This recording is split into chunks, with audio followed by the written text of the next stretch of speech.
স্বাধীনতা সংগ্রামী লক্ষ্মীরাম মাহাতোর পূর্ণমূর্তি স্থাপন হলো শিরিডি গ্রামে। মানভূমের স্বাধীনতা আন্দোলনে বিশেষ ভূমিকা ছিল আরশা থানার শিরিডি গ্রামের লক্ষ্মীরাম মাহাতোর।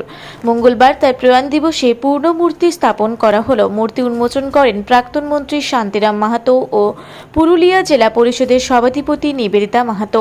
সঙ্গে উপস্থিত ছিলেন বিশিষ্ট সমাজসেবী সুসেন চন্দ্র মাঝি, দিব্যজ্যোতি প্রসাদ সিংহ দেও, বিদ্যাধর মাহাতো, জেলা পরিষদের সদস্য কাকলি মাহাতো, পবন মাহাতো সহ বিশিষ্ট জনেরা।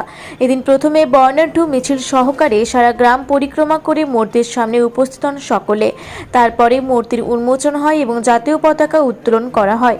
তারপরে প্রদীপ প্রজ্বলনের মাধ্যমে স্মৃতিমেলার সূচনা করা হয়।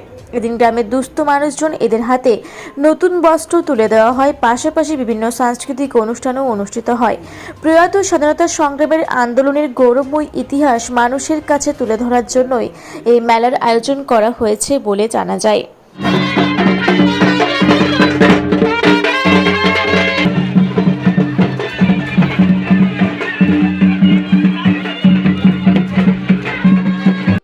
আরশা থেকে নয়নপুরীর রিপোর্ট, রূপসী বাংলা মিডিয়া।